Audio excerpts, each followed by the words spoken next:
Foi?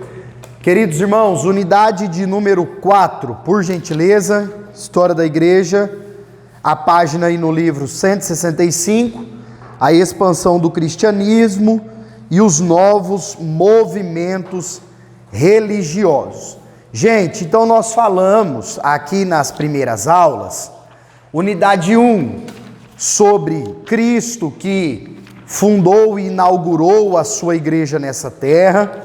Depois nós falamos da igreja primitiva, falamos dos pais apostólicos, os primeiros pastores, ensinadores, os primeiros teólogos. Depois nós falamos, na segunda aula, da igreja, o Império Romano, que dominou ali do ano 330 até aproximadamente após o ano 1000, passou-se ali o primeiro milênio, e a igreja como instituição foi tendo um declínio, e Deus guardando alguns remanescentes em alguns lugares do planeta, em alguns lugares do mundo.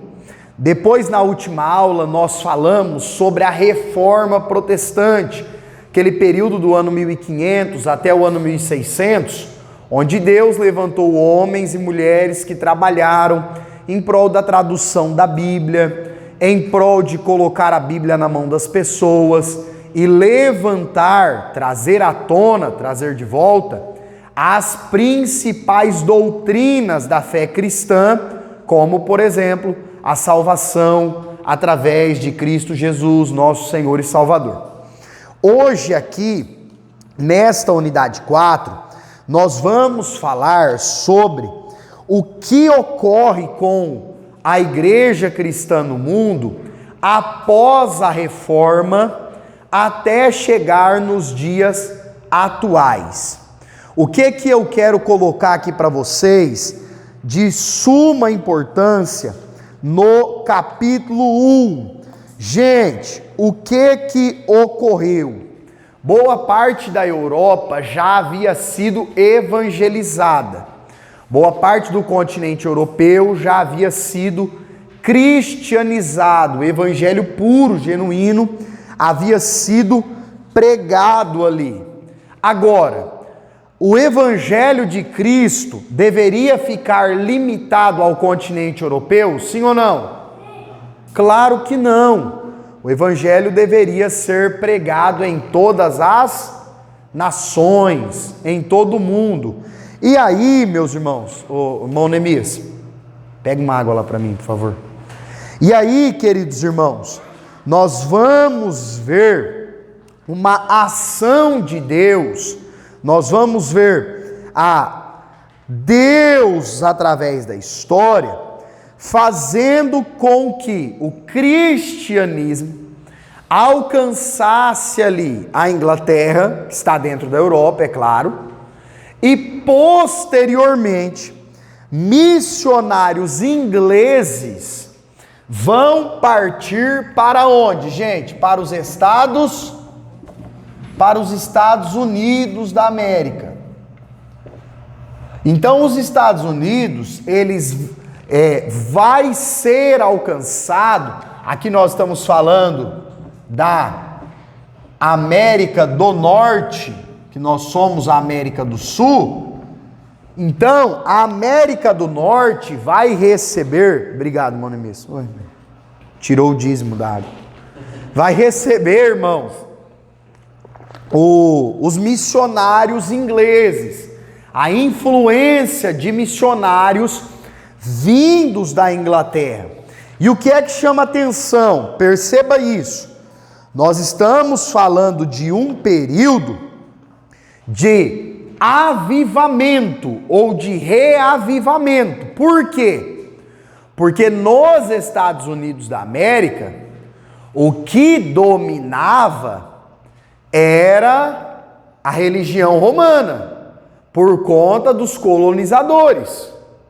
Então os ingleses vêm para trazer a luz do evangelho, para trazer a pregação do evangelho até os americanos.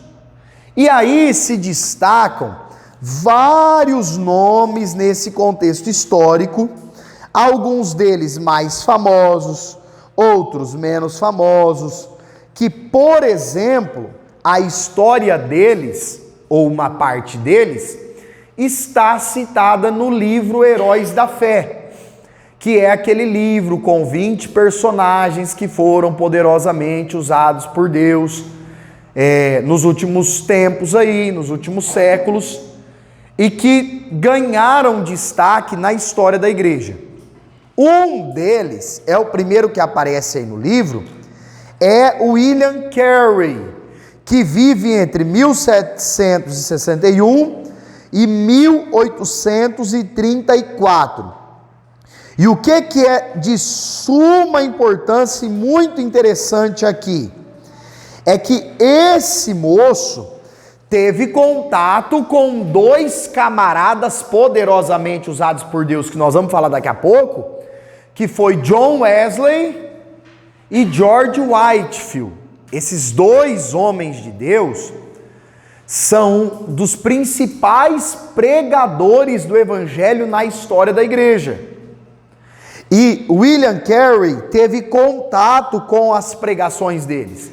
E agora, depois de ser impactado, depois de convertido e etc., ele também vai se tornar um missionário. Ele também vai trabalhar com missões. Por quê, irmãos? Porque à medida que Deus ia impactando esses homens, e eles iam vendo a necessidade do mundo de ser alcançado pelo Evangelho, eles não suportavam permanecer na situação em que eles estavam. Eles não suportavam permanecer parados, espiritualmente falando. E aí o que é que vai surgir nos Estados Unidos da América? Página 169. Um grupo inglês cristão chamado de puritanos. Quem são, irmãos? Os puritanos. Esse nome, gente, puritano, era um nome de zombaria, era um nome sarcástico. Por quê? Porque os outros crentes que queriam viver a vida mais ou menos, olhavam para esses irmãos que queriam viver a real santificação na presença de Deus e diziam: ah lá os puros, os puritanos, querem ser mais puros, querem ser mais santos. E aí trouxe essa ideia, esse nome pejorativo, de forma de zombaria para estes crentes. E foi, irmãos, e foram eles, ali provavelmente os primeiros ingleses cristãos que alcançaram os Estados Unidos. E posteriormente a eles, aqui nós estamos falando do ano 1639, é que vai surgir lá nos Estados Unidos da América a famosa e existente até hoje Igreja Batista. Então a Igreja Batista, que existe até hoje, e aí é claro que houve inúmeras ramificações, mas a Igreja Batista, a primeira, a mais conservadora, a mais antiga, remonta do ano 1639. É muito tempo, não é, irmãos? É muito tempo. Nós estamos falando aí, de 361, 384 anos de história. É muito tempo. Irmão Micael, por que é que muitos que fizeram missões no Brasil vieram de origem batista? Porque já era um trabalho cristão, evangélico, consolidado há muitos anos, há muito tempo antes. Então surge, irmãos, esse movimento nos Estados Unidos, E é um movimento divino, é um avivamento da parte de Deus, é uma operação de Deus. E aí, falta-nos tempo para falar de todas as ramificações. Por exemplo, aqui surgem os Quakers. Sabe aquela aveia Quaker? Quem aqui já comprou? Aqueles cereais no mercado, que tem o cara de chapeuzinho, escrito Quaker. Esse pessoal era um pessoal cristão, no contexto dos Estados Unidos, nesse período aqui. E eles eram um grupo de irmãos que se reuniam para valorizar a palavra de Deus. E a palavra Quaker tem o sentido de tremer. Então eles diziam: nós somos o povo que faremos as pessoas tremerem diante da palavra de Deus. Então, o cereal Quaker que a gente come até hoje vem daí. Era um grupo cristão. Mas eu preciso falar com vocês nesse momento da história sobre um movimento chamado pietismo. Como que é o nome, irmãos? Não é petismo. Não é petismo. Apesar da aula não ser de política, nem de geopolítica, nem nada disso. Nós estamos falando de história da igreja. Pietismo. Que movimento que é esse? É um movimento que surge ali dentro do cristianismo protestante dos Estados Unidos com um personagem chamado Spener. E o que é que eles pregam? O que é que eles focam? 3 coisas. Quantas coisas, irmãos? Padrão de vida perfeita, que é algo impossível para o ser humano, mas a perfeição é um ideal que o crente precisa buscar. Irmão Micael, nós nunca vamos chegar, mas precisamos viver buscando. Lembra aqui que Deus disse para Abraão: Abraão, anda na minha presença e seja perfeito. Abraão conseguiu ser perfeito? Não, mas andou na presença, sim ou não? E o fato de andar na presença significava que ele estava mirando a perfeição. Então, os pietistas focavam, primeiro, padrão de vida perfeita. Segundo, e consequência do primeiro, a necessidade do cristão viver em santidade. A necessidade do cristão viver em santificação. E terceiro, a divulgação do evangelho e ajuda aos necessitados. Gente, olha aqui para mim. O movimento pentecostal, que surge no início do 2º século, por volta do ano 1900, e surge nos Estados Unidos, o movimento pentecostal, que hoje a maioria dos cristãos faz parte, é um movimento de origem no pietismo. A origem do movimento pentecostal está ligada ao pietismo. Por quê? Quando as igrejas pentecostais surgiram, primeiro nos Estados Unidos e depois saindo para fazer missões em todo o mundo e chegando até nós no Brasil, qual que sempre foi o foco da pregação pentecostal, irmãos? Santificação, uma vida separada, uma necessidade de dar um testemunho ali, direto às pessoas na rua saberem que somos cristãos, ajudar os necessitados, auxiliar aqueles que precisam. Então, o movimento pentecostal, muito foco em missões, muito foco em pregação do evangelho.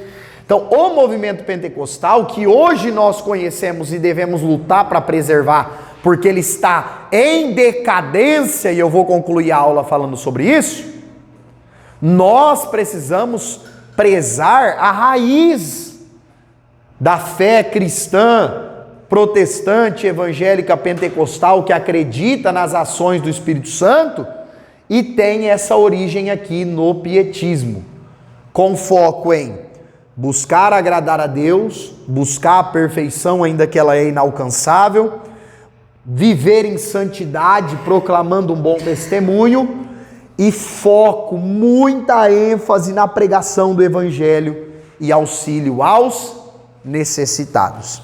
Fica claro isso, irmãos? Amém?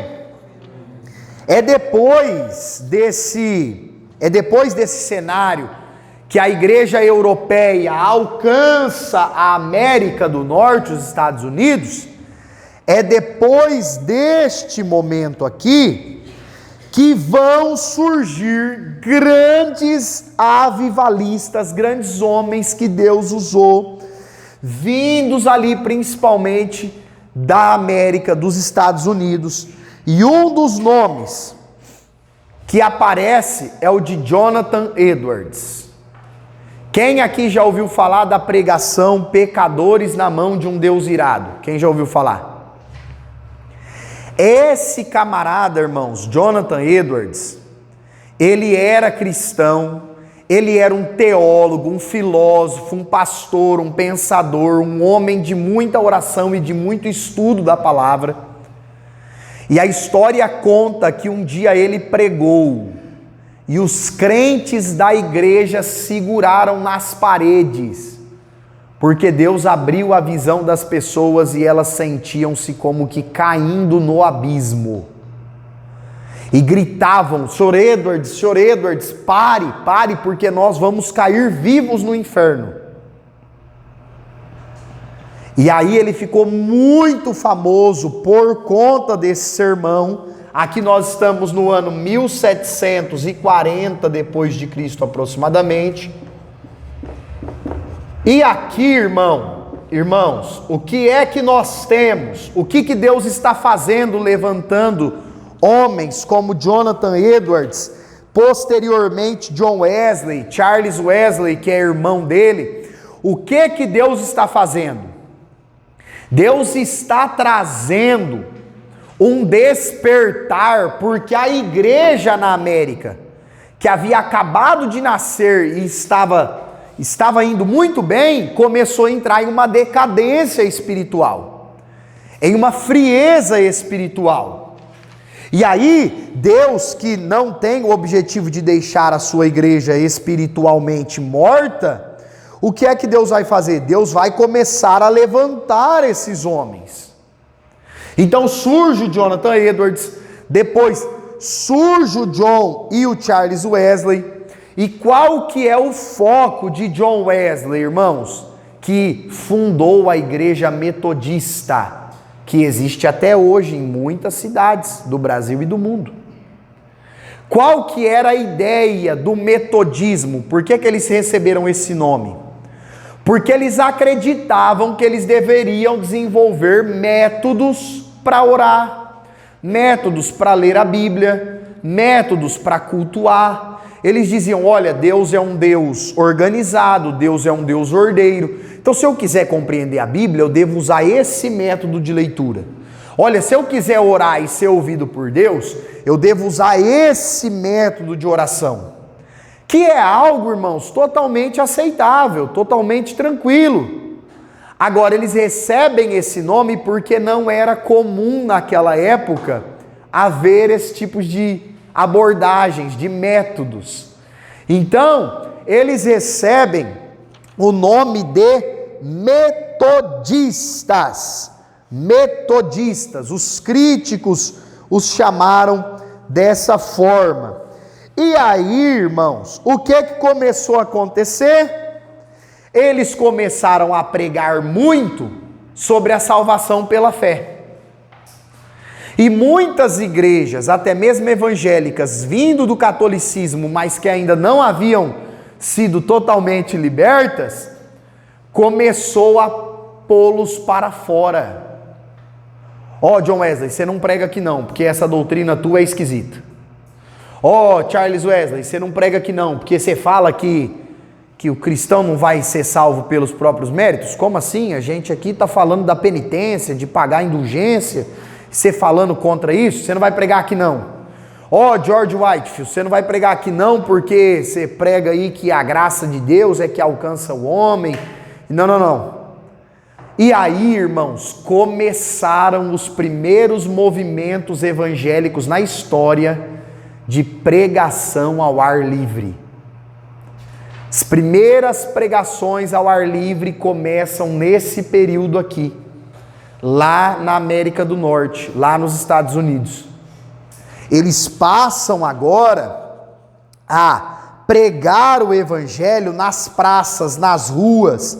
E a história chega a dizer, o John Wesley viajou cerca de 400 mil quilômetros, alcançando todas as partes da Inglaterra, da Escócia, do país de Gales e da Irlanda. E ele pregou, pasmem, os pregadores. Sempre confundo aqui o N depois. Pasmem, gente. John Wesley pregou aproximadamente 40 mil mensagens, 40 mil sermões. Sem dúvida, né? Sem dúvida. É muita mensagem, não é, irmãos? Não tinha avião, não tinha carro, não tinha helicóptero. Ou era a navio, ou era a cavalo, ou era a pé. Então, esse outro camarada aqui, que a história cita, que é o George Whitefield, ele fica conhecido como pregador ao ar livre. A história fala que ele chegou a pregar para 3 mil pessoas sem microfone. Escolhia pontos estratégicos e Deus deu uma voz privilegiada e ele pregava e as pessoas conseguiam ouvir a pregação de George Whitefield. Irmãos, e Deus pode fazer novamente essas coisas extraordinárias. Amém? Mas meu irmão, tá com pressa? Gente, capítulo 3, a igreja e as missões modernas. O que nós temos aqui, pessoal? Nós temos a igreja recebendo um avivamento, um reavivamento na Inglaterra e também na América, e aqui vai ocorrer algo do ponto de vista histórico, chamado de Revolução Industrial. Revolução o que, pessoal? A Revolução Industrial cooperou com o trabalho missionário das igrejas por conta do seguinte, gente, presta atenção que isso é interessante. Olha isso. A Revolução Industrial trouxe a ideia que, quando um país entrava em outro país, eles deveriam civilizar os nativos, ou seja, os portugueses chegam no Brasil, o que tem? Nativos, índios.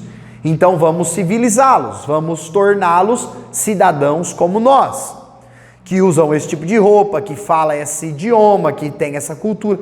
Então vamos civilizar os nativos daquele país e vamos também converter os nativos à nossa religião. É mais ou menos o que ocorreu no Brasil. Os portugueses chegaram e civilizaram os índios. E tentaram converter os índios à fé deles, dos portugueses. A Revolução Industrial cooperou muito com isso. Porque quando um grupo de imigrantes chegava em um lugar, principalmente se estava descobrindo uma nova terra, a religião que eles carregavam era transmitida para as pessoas que moravam ali. Irmãos, o que é mais difícil? Um país começar com uma religião e permanecer nela? Ou você chegar e converter esse povo a uma nova religião? É muito mais difícil converter uma pessoa que cresceu aprendendo uma religião. E aí a Revolução Industrial trouxe isso. Irmão Micael, e por que cooperou? Porque muitos homens e mulheres de Deus se tornaram, além de missionários, colonizadores, desbravadores.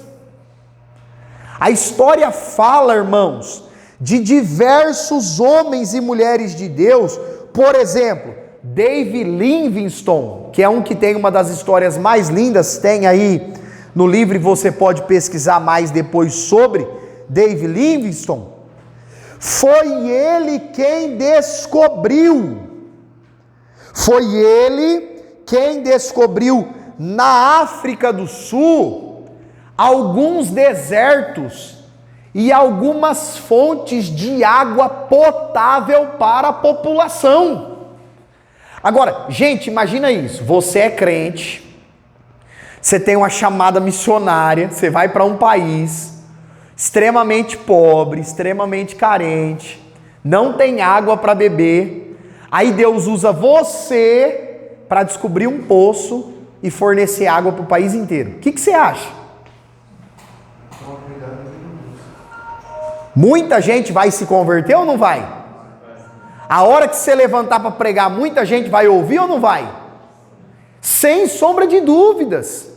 E aí Deus começou a usar essas pessoas que por conta da Revolução Industrial estavam saindo dos seus países e migrando para outros, não só para pregar o Evangelho, mas para abençoar os moradores daqueles países ou cidades ou regiões. E aqui, irmãos, nós temos um cumprimento real do que Jesus mandou a igreja ser, do que Jesus mandou a igreja fazer. Uma igreja que faz muita obra social e não prega o Evangelho, ela agrada a Deus? E uma igreja que prega muito Evangelho, mas não faz obra social, ajuda pessoas nenhuma, ela agrada a Deus? Também não. Porque nós precisamos pregar o Evangelho todo para a pessoa toda. Você vai visitar alguém que está morrendo de fome, você pode orar por ele, irmão, 8 horas. Você pode fazer a pessoa ver um anjo, vai matar a fome dele? Vai dar o leite para a criança? Da mesma forma, você vai lá visitar a pessoa, você leva 10 cestas básicas, chega lá e você fala assim, tá aí, recebe a cesta aí, tá bom? Falou. E perde a chance de falar de Jesus. Então percebe como que os dois pontos precisam estar juntos, unidos, ligados. Isso aí, irmão. Precisam estar ligados esses pontos. Então, queridos, foi um período depois aqui, do ano 1600, do ano 1700, foi um período em que a obra missionária avançou muito. Por exemplo, o Evangelho chegou na Índia nesse período. E a Bíblia foi traduzida para vários dialetos da Índia. Inúmeras pessoas se converteram a Cristo Jesus nosso Senhor. E aqui, o que aparece? Além de homens, aparecem também mulheres que trabalham, cooperando ali no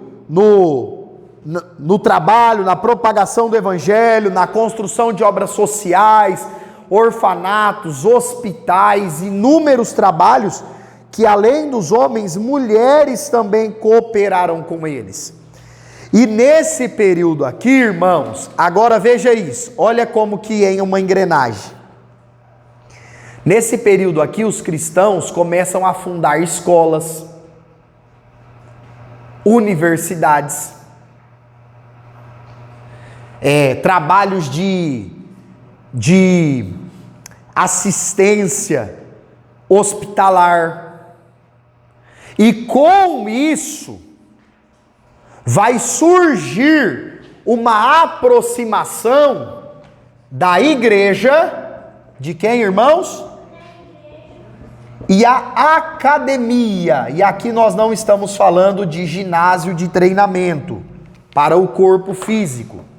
A academia aqui é a palavra utilizada para conhecimento. Então vocês aqui hoje estão em uma academia. Nós estamos em uma academia de aprendizado. É um curso bíblico, um curso teológico. Então nós estamos em uma academia de aprendizado. Uma jornada do saber para nos tornar melhores.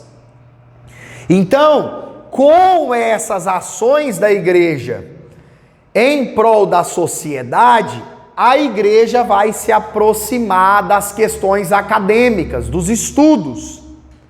E isso é bom ou é ruim, irmãos? Isso é bom. O problema é que, nesse período aqui, estamos saindo da Revolução Industrial e vindo para o Iluminismo. E o Iluminismo é um período da história que prega o seguinte: as religiões, elas não iluminam, elas escurecem a visão das pessoas.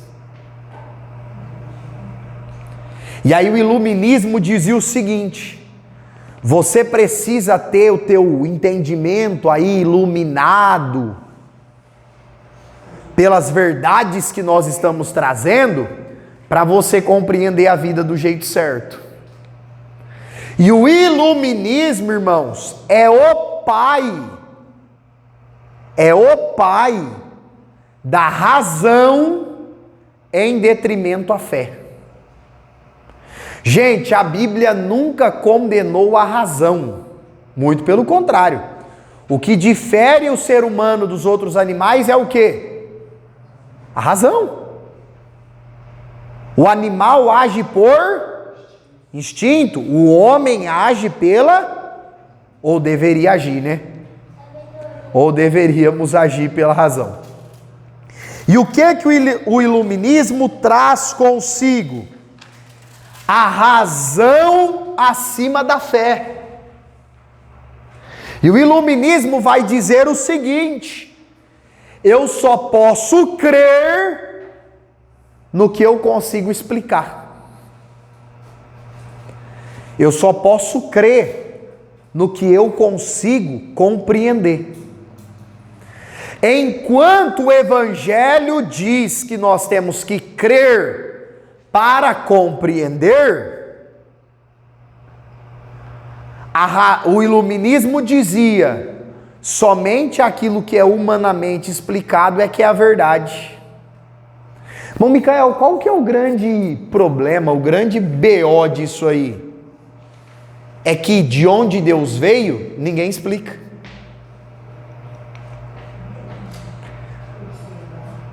Vai vendo. Como que o Deus Filho nasceu de uma virgem? Como que se explica?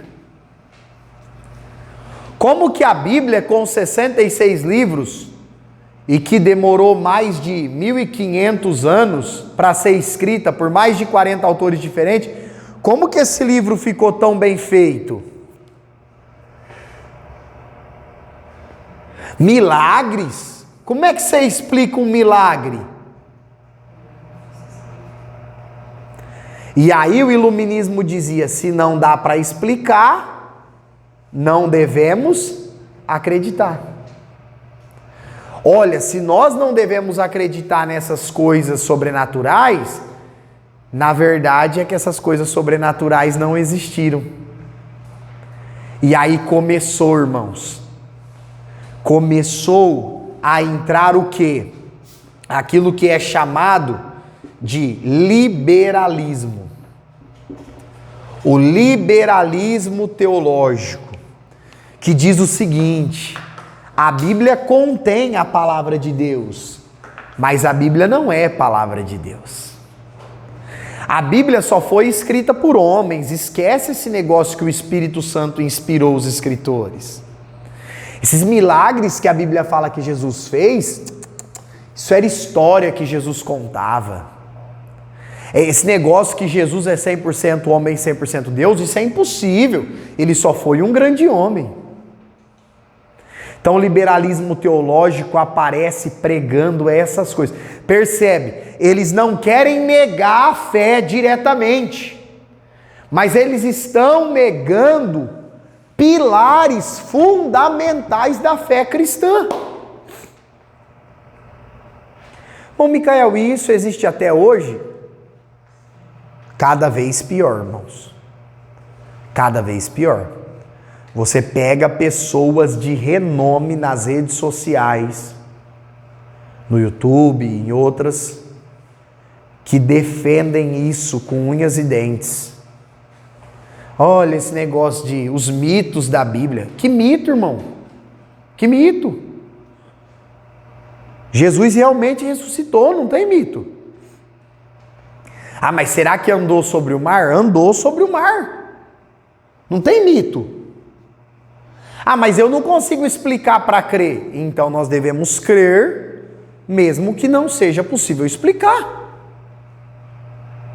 Não é que o Evangelho nega a razão, mas o Evangelho nunca foi primeiro razão e depois crença.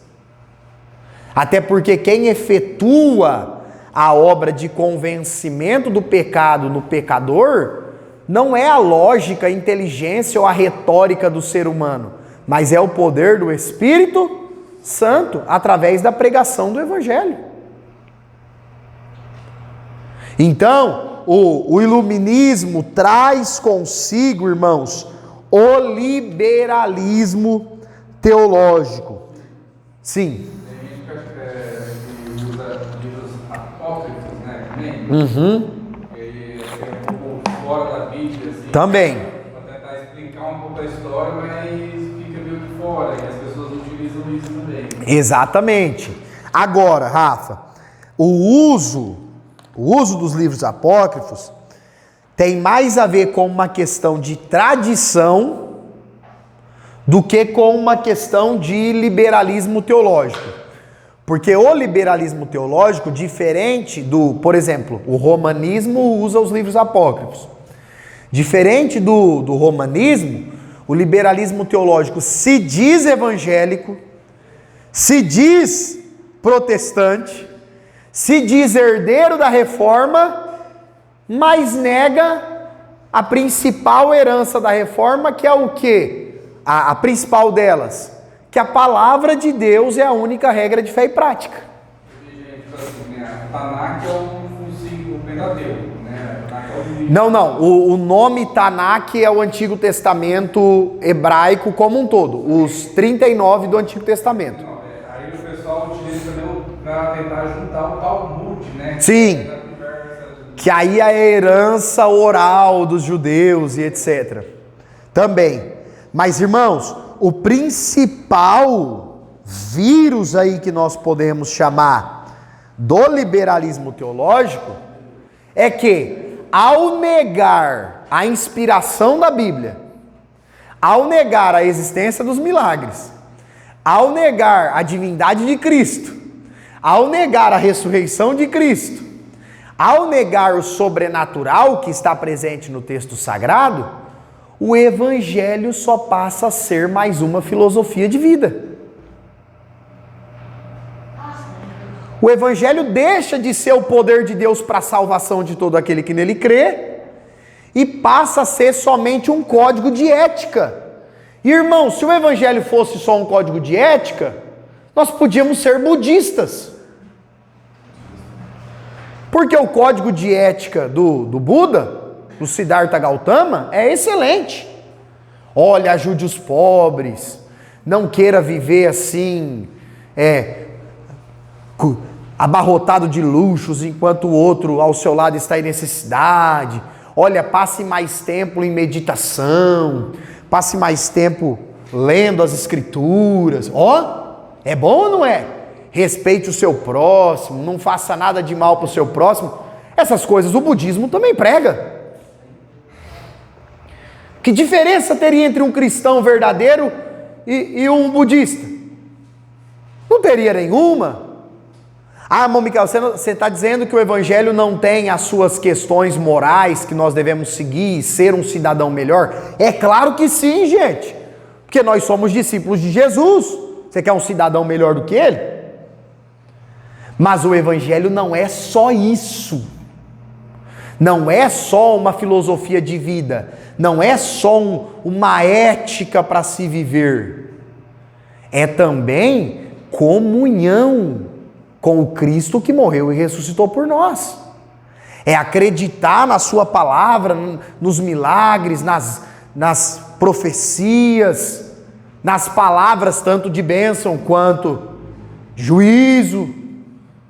Então, nós como cristãos precisamos aceitar o evangelho como um todo, e o liberalismo teológico não faz e não respeita isso. Outro ponto que o liberalismo teológico entra muito, e aqui vocês vão identificar algo que está acontecendo no Brasil. Para o liberalismo teológico, não existe religião falsa. Se dizem cristãos, mas para eles não há religião falsa, porque é um discurso ecumênico. Todas as religiões levam a Deus. Olha, de um jeito ou de outro, essa pessoa está indo até Deus. Mas, irmão, ela está negando a palavra, ela não está indo conforme as Escrituras, não está passando pela porta que é Cristo, e Jesus falou que quem não faz isso é ladrão e salteador. Não. Ela está indo aí até Deus por outro caminho. Ué? Outro caminho? O que Jesus disse? Eu sou o caminho, a verdade e a vida. Ninguém vem ao Pai senão por mim. Então essas adaptações que nós estamos vendo aí, desses falsos evangélicos no Brasil e no mundo, desse falso evangelho, que é um evangelho adaptado para todo tipo de pessoa que quer continuar vivendo da forma que vive, esse falso evangelho é herança do liberalismo teológico que surge nesse período. Em resposta a isso, irmãos, surge um movimento nos Estados Unidos, no século XIX, chamado de evangelicalismo, que é daí que vai surgir, é claro que ele não é o primeiro, houve outros antes, mas um dos que vai surgir nesse período é o Billy Graham. Quem aqui já ouviu falar do Billy Graham? Todo mundo?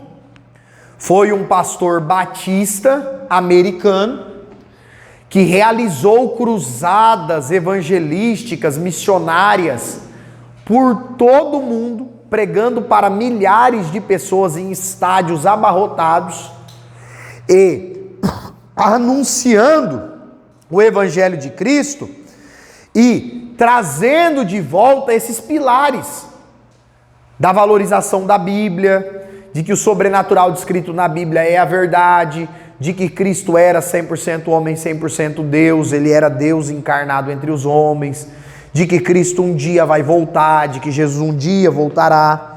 E com isso, irmãos, com isso, muitas outras pessoas e países foram abençoados. Porque através desse pessoal nesse período aqui, que disse, não, nós vamos defender o verdadeiro evangelho, através dessas pessoas, muitos se converteram e foi dar origem a outros movimentos cristãos que abençoariam milhares de pessoas ao redor do mundo. Um exemplo disso, capítulo 5, as igrejas protestantes no Brasil. Irmãos, o Brasil ficou 150 anos. Quantos anos? 150 anos sem presença de missionários evangélicos. O Brasil foi colonizado lá pelos portugueses, o catolicismo romano chegou, houveram algumas investidas de missionários franceses, de missionários holandeses, e o pessoal os romanos colocou eles para correr, e agora fazem 150 anos aproximadamente que o Brasil não recebe missionários. Bom, Micael, por que isso? Porque os missionários que chegavam eram expulsos. Agora, o que é que vai acontecer, gente? O que vai acontecer? Vai haver um pacto entre as lideranças brasileiras e as lideranças, entenda brasileiras, os portugueses, porque eram eles que mandavam aqui. Então vai haver um pacto entre brasileiros, portugueses e ingleses. Para quê? Para que pessoas inglesas viessem trabalhar no Brasil e explorar a terra. E no meio desses ingleses, Deus começou a fazer chegar ingleses cristãos, protestantes, evangélicos. Irmãos, o Brasil nesse momento, a história diz, era assim, era assim. Para entrar no país, não importava se você tinha doença, você estava com a carteira de vacinação em dia, não importava nada disso. Para entrar no país, a única coisa que importava era: você está aqui para pregar outra coisa ou você acredita no catolicismo? Porque os colonizadores vieram com essa religião. Então, assim como existem países hoje, por exemplo, Estados Unidos, é difícil para um imigrante entrar, há toda uma entrevista, toda uma necessidade de se comprovar isso, aquilo e aquilo outro. No Brasil, para que algum imigrante entrasse, o negócio era ninguém descobrir que ele era cristão, protestante, evangélico. Mas com esse pacto político, econômico, entre Portugal e Inglaterra, para que os ingleses viessem trabalhar aqui e explorar a nossa terra, Deus abençoou que chegaram muitos cristãos. Muitos cristãos. E aí vieram luteranos, pessoas que eram cristãs da Reforma Protestante na Alemanha através de Lutero, chegaram. Depois vieram pessoas da Suíça. Depois veio, irmãos, e esse aqui é talvez um dos pais dos evangélicos no Brasil, que é o doutor Robert Kelley. Esse camarada foi o criador da escola dominical no Brasil. Ele chegou no Rio de Janeiro e conseguiu estabelecer no Rio de Janeiro a igreja congregacional. Esta igreja existe em poucas cidades do país. Não é uma igreja muito famosa atualmente. Mas ainda existe. Igreja congregacional é o nome. Ela tem aí mais ou menos um estilo batista, presbiteriano, que vem lá da Reforma Protestante, lá do período da Reforma. Veio lá da Europa. E aí, irmãos, começa a fluir os trabalhos evangélicos em solo brasileiro. Foi desta maneira que o evangelho conseguiu entrar poderosamente no Brasil e pessoas começaram a serem convertidas. Bom, Micael, que ano que nós estamos falando aqui? Aproximadamente 1870, 1880.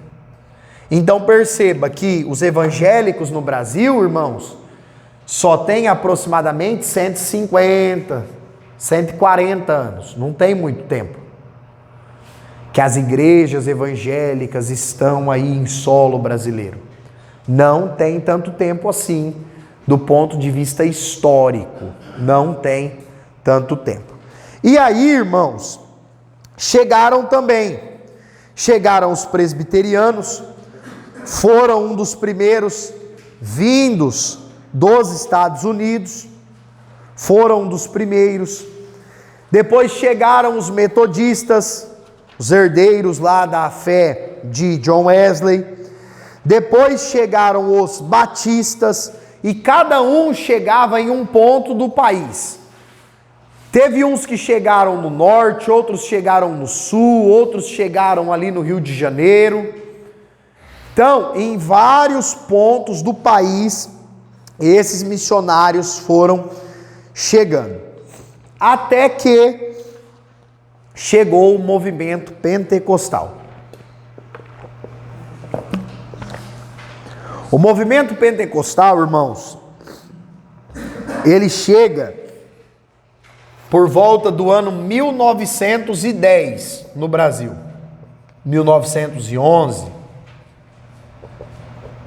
Por quê? Por volta do ano 1900, o movimento pentecostal estourou lá nos Estados Unidos.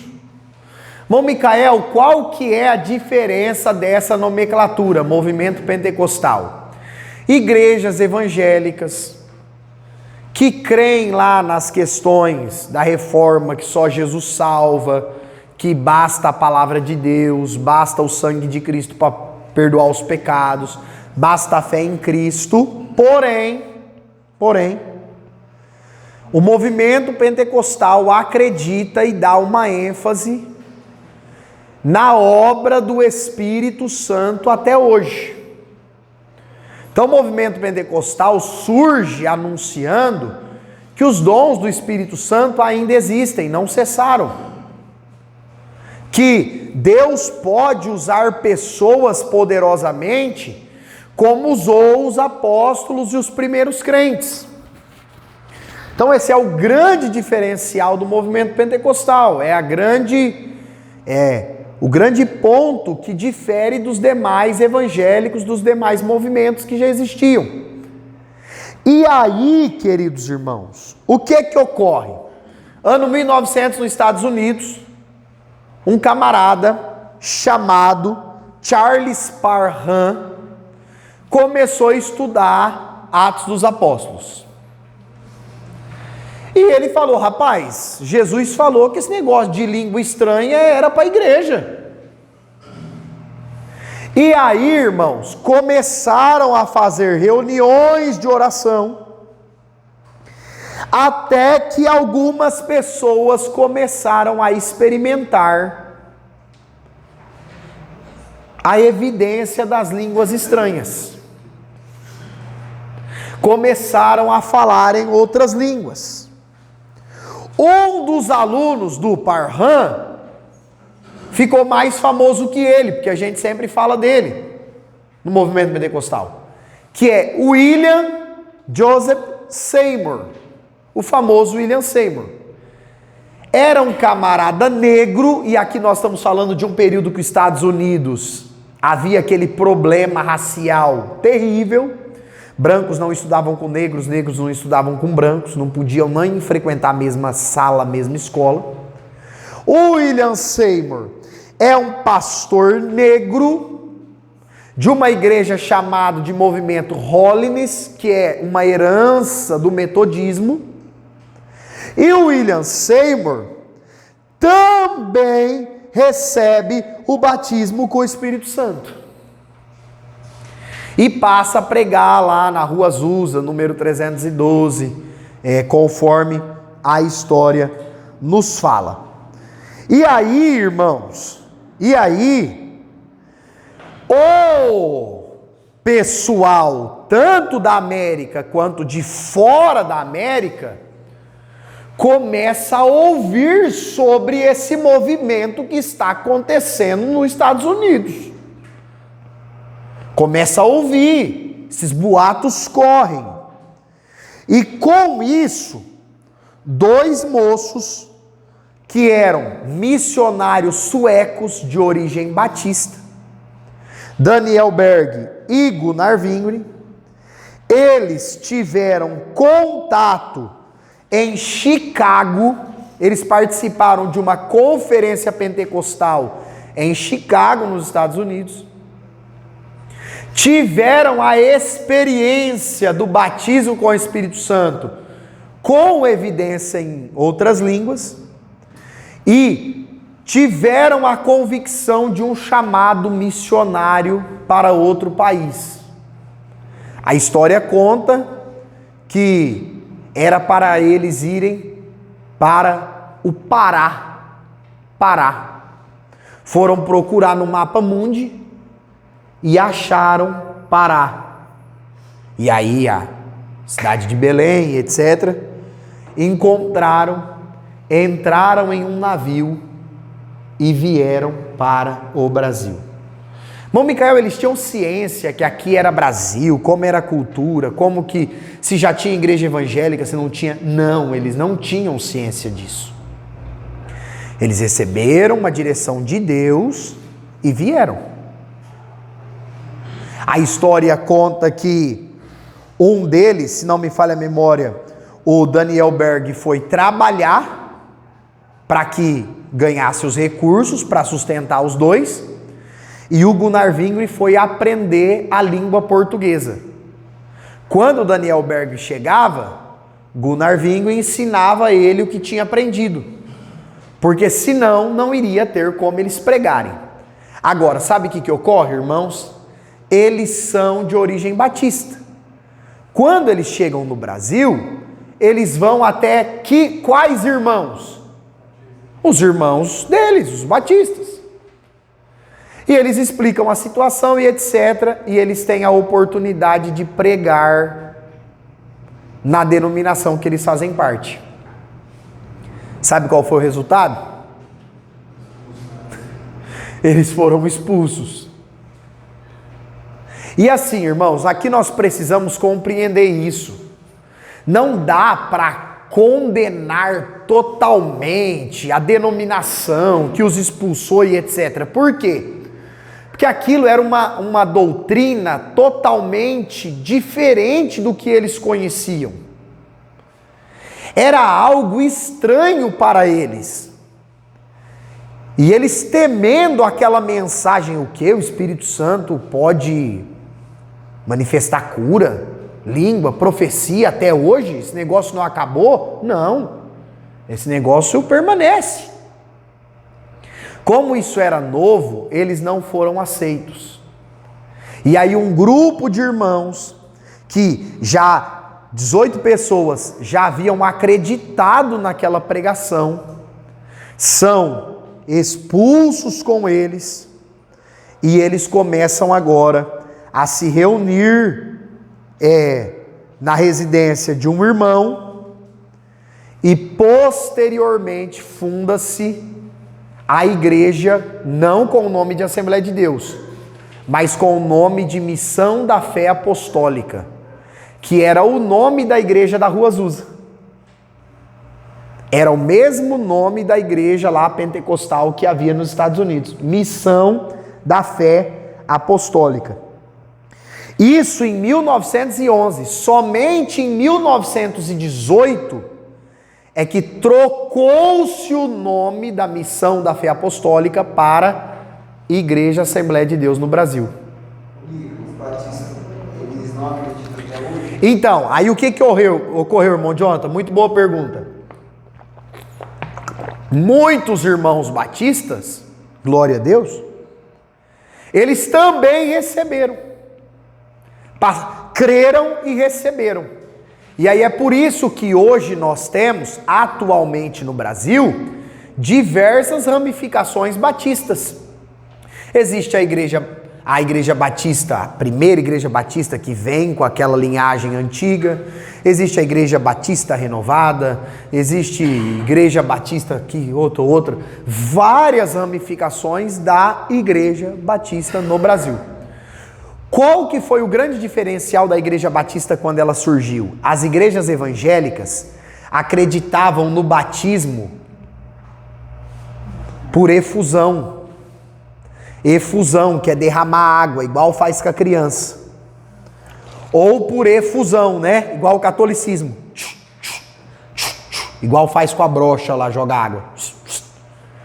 E os batistas diziam não. O modelo bíblico que a gente lê nas escrituras é o batismo por imersão. Tem que mergulhar a pessoa. Então a igreja batista surge com esse entendimento, que é de sepultar a pessoa nas águas.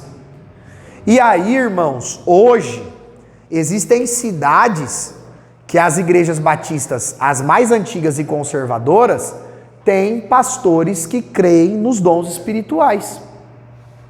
Tem pastores que falam em línguas, profetizam, entregam a revelação. Então, isto ocorre porque foi abrindo o entendimento. Agora, não dá para, tipo assim, dizer que, olha, que povo ruim, que povo maldoso, fizeram de propósito, porque quando Daniel Berg e Gunnar Wingre chegaram pregando isso, era algo completamente novo para eles.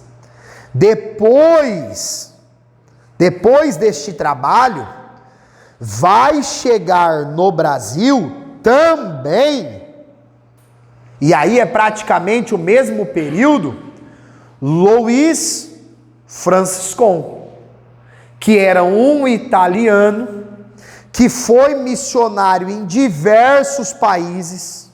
Ele foi missionário,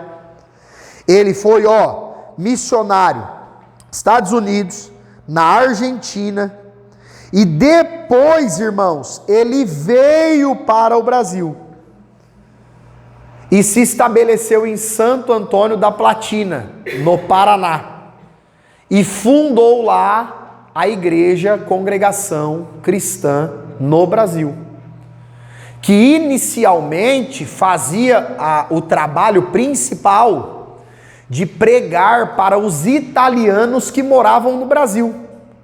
E tinham tantos italianos, que você pode pesquisar lá na tua família e na minha também, a maioria dos nossos avós eram italianos.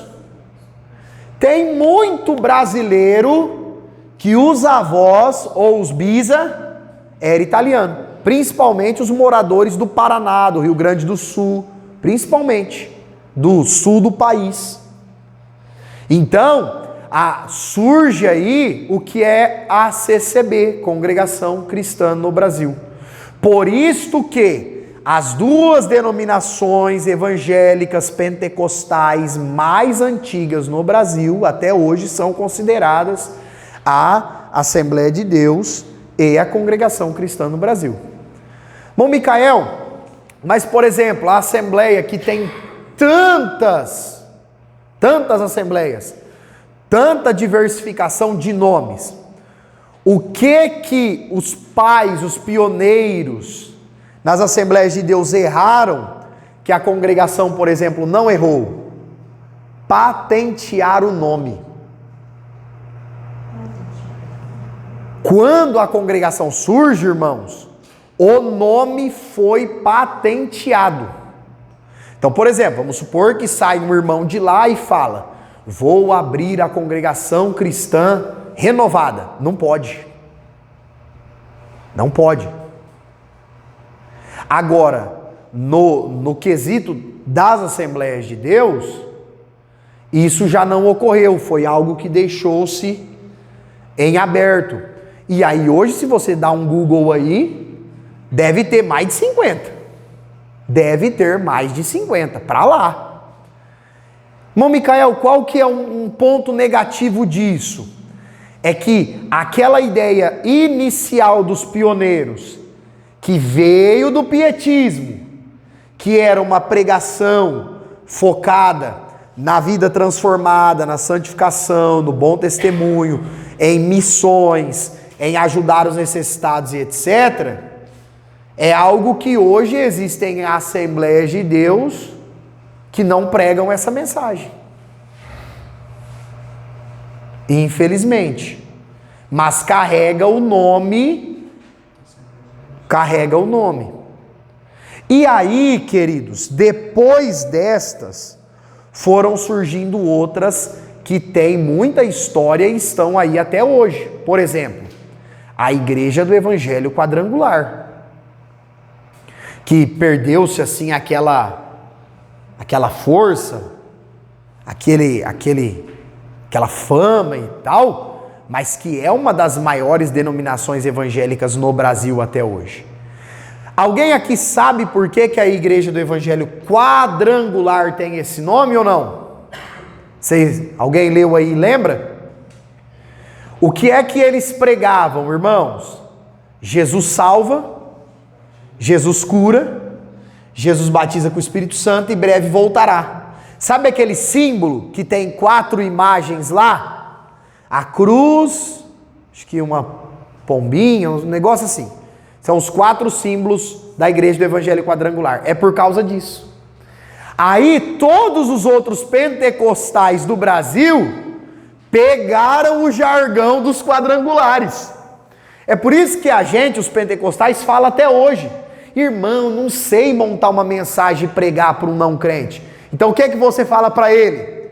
Jesus salva, Jesus cura, aí tem uns que colocam: Jesus liberta, batiza com o Espírito Santo e em breve voltará. É um resumo do evangelho, sim ou não? Que nós, por exemplo, quem é assembleiano, quem é da congregação e usa esse termo, quem é da Deus é Amor, da Brasil para Cristo, usam essa frase, mas que é uma frase oriunda da igreja do Evangelho Quadrangular. Depois aí nós temos, irmãos, a Igreja O Brasil para Cristo, que surge no ano 1955. Depois nós temos a Igreja Pentecostal Deus é Amor, que surge em 1962. Então, essas aqui, gente, Assembleia, Congregação, Quadrangular, Brasil para Cristo e Deus é Amor, são as igrejas pentecostais mais antigas, da primeira onda, da primeira chegada do pentecostalismo no Brasil. A Brasil para Cristo e Deus é Amor já é fundada pelos brasileiros. Já fundada, muito bem lembrado, Rafa, já fundada por brasileiros. Já fundada por homens brasileiros. Aí nós temos Manuel de Melo, porque hoje tem o famoso lá, o padre Fábio de Mello, e fala que o padre fundou a igreja. Misericórdia, os irmãos vão ficar bravos. Então, o Manuel de Melo funda, e ele havia passado tanto pela Assembleia quanto pela Quadrangular, ele já havia passado por essas duas denominações, e o famoso missionário Davi Miranda, que fundou a Igreja Pentecostal Deus é Amor. Alguns historicistas falam que o Davi foi um tempo assembleiano, outros falam que ele foi apenas da Igreja Brasil para Cristo e fundou posteriormente a Igreja Pentecostal Deus é Amor. Irmão Micael, existem algumas diferenças entre elas, claro que existe. Questões como usos e costumes, liturgia de culto, mas são coisas, irmãos, do ponto de vista do Evangelho, são coisas que não diferem. Desde que estejam pregando que só Jesus salva, que o ser humano é pecador, precisa nascer de novo, que precisa viver em santificação, novidade de vida e que Jesus breve voltará. Desde que a essência do Evangelho seja mantida, essas pequenas coisas que diferem não muda nada. Vamos pegar um exemplo, sempre com muito amor, carinho e respeito. Irmão Vivaldo, lá até hoje é o órgão, instrumentos de sopro e de corda, só. Percussão não tem. É um exemplo, irmãos. Não tem bateria, não tem percussão. Quer ver um negócio que eu acho bonito? Acho bonito demais, mas não é a nossa herança, por exemplo, a Assembleia. Palma. É lindo, é bíblico, é lindo, é bonito, sabe, louvar a Deus com as palmas, mas não é costume, mas já é costume na Igreja Pentecostal Deus é Amor. Então, mas irmão Micael, quer dizer que eu vou para o inferno porque bato palma e eu não vou porque não bato palma, ou vice-versa? Lógico que não, nada a ver, nada a ver. Aí, por exemplo, eu não tenho conhecimento lá na sede, mas a Deus é Amor nunca foi uma denominação de orquestra, igual é a congregação, algumas assembleias. Não tem esse hábito de orquestra. A congregação hoje tem 800 mil músicos. No total, irmão Vivaldo, é muita coisa, né? Então, irmãos, olhe isso. São coisas ali pequenas que diferem, mas que se o evangelho que está sendo pregado é o evangelho de Cristo e as doutrinas fundamentais da fé, acabou. Agora, qual é o problema que nós temos no Brasil? E aí eu aqui concluo a aula com pesar no coração, com um pouquinho até sabe assim, numa ira santa. Por quê, irmãos? Em um segundo momento, apareceu o que é denominado na história de neopentecostalismo. E o que é o neopentecostalismo? São pessoas que querem pegar a herança do movimento pentecostal, mas mudar a mensagem. Então assim, nós somos pentecostais, nós cremos em milagres, nós cremos no sobrenatural, mas não precisa pregar tanto sobre salvação assim. Não precisa falar tanto de santificação assim. Não precisa falar de bom testemunho tanto assim. Não precisa falar de uma nova vida, de transformação tanto assim. Então a gente vai falar muito do quê? Dinheiro, fama, sucesso material, prosperidade apenas financeira, que nós sabemos que biblicamente a questão monetária, financeira, a nossa vida econômica é só um ponto do que é a prosperidade bíblica.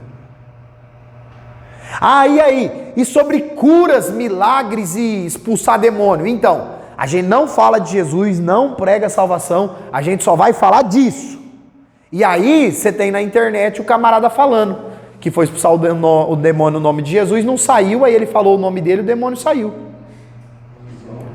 Irmãos, é uma palhaçada, não é?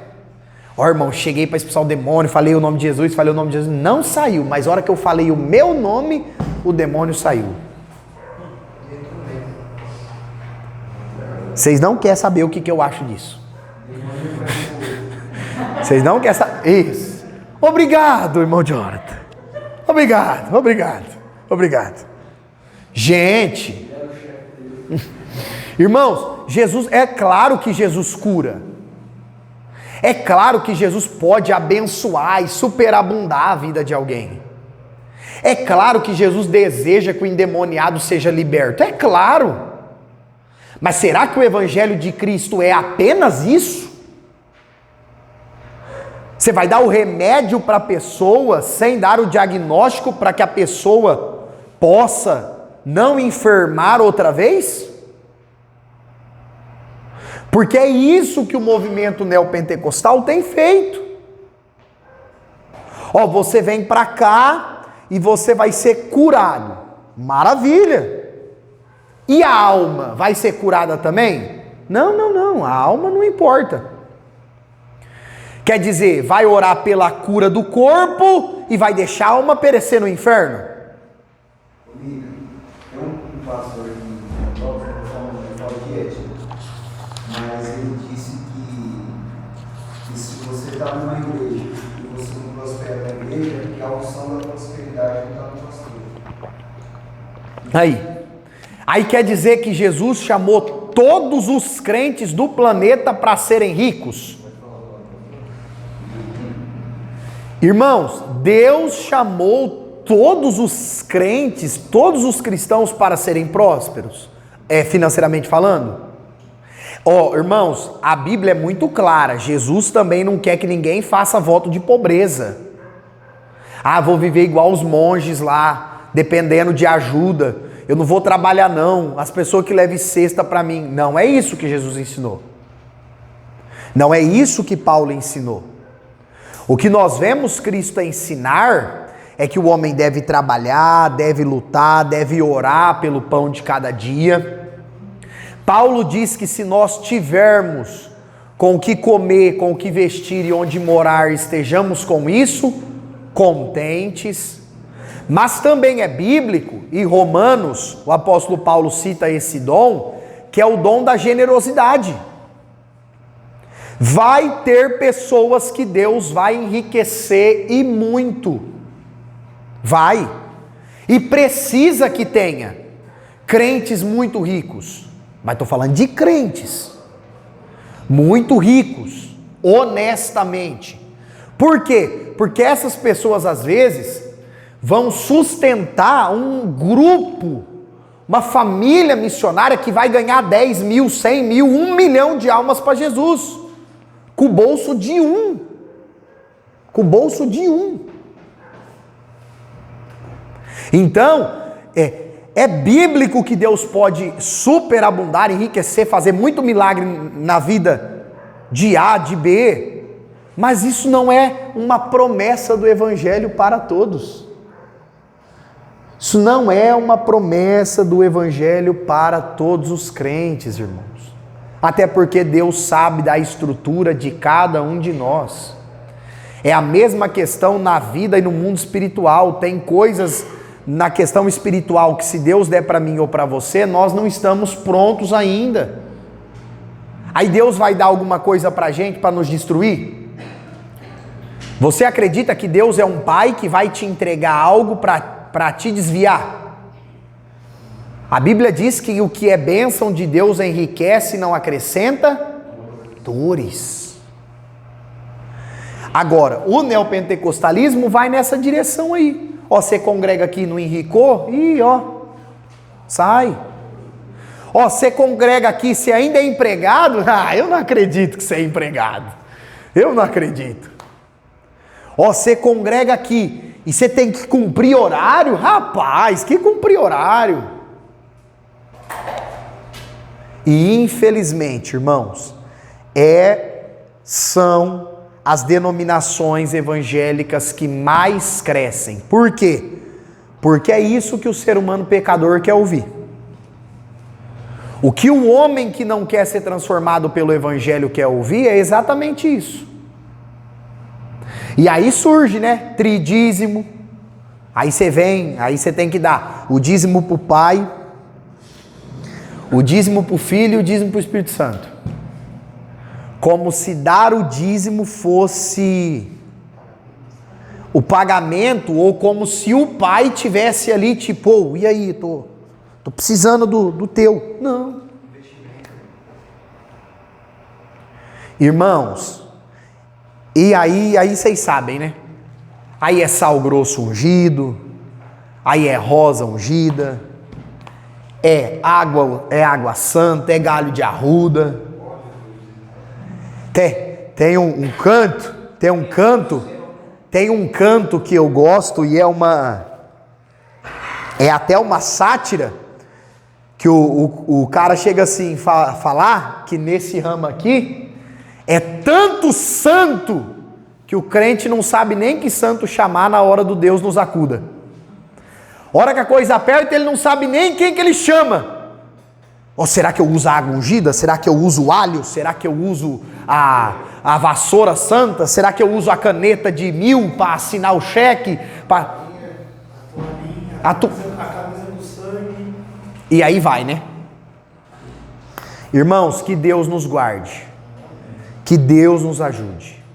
Nós precisamos compreender que esses padrões não são bíblicos. Essas práticas não são do Evangelho de Jesus. E infelizmente, além de ter que pregar o Evangelho para os descrentes, nós temos que combater essas heresias que têm levado milhões de pessoas ao engano. Agora, viu, irmãos, verdade seja dita, só tem os vendedores corruptos na porta do templo porque tinha compradores corruptos para comprar. E só tinha compradores corruptos para comprar porque tinham vendedores corruptos para vender. E aí Jesus chega e pega o azorrague e toca todo mundo e bota a culpa em todos e põe para correr. Porque hoje a Bíblia está aí para quem quiser ler. As pessoas frequentam esse tipo de lugar e aceitam esse tipo de coisa, um pouco também é porque quer, é porque gosta, é porque quer ser enganada. É o que Paulo disse: nos últimos dias amontoarão para si doutores que só pregam o que querem ouvir. Aqui está pregando que eu não vou enricar, vou dar linha daqui. O que aqui tá pregando salvação, transformação, vida com Deus, oração. Não é isso que eu quero, não. Aí vai e busca para si um doutor que só prega o que quer ouvir. Mas tem dois tipos de pessoa, né? Aquele que busca prosperidade espiritual e o que busca prosperidade aqui. Aqueles que querem aqui, vai nesse lugar, ouve isso aí e enche. Exatamente, Movivaldo. Eles fazem como o rei Acabe fez. Infelizmente, nós, irmãos, a nossa missão para que não aconteça no Brasil o que aconteceu na Europa e em boa parte da América, a nossa missão é muito difícil. Porque hoje a Europa, por exemplo, é um continente pós-cristão. Pós-cristão. A porcentagem mínima da população se diz cristã, evangélica, crente em Jesus. Infelizmente. Porque quando essas coisas entram, a fé genuína enfraquece. Que Deus nos ajude. A história da igreja ela é estudada na teologia para isso, para despertar essa responsabilidade em nós. Amém? Nós somos a continuidade de Atos dos Apóstolos. Somos nós. E Deus conta conosco. Amém? Vê se pausou aí, gente.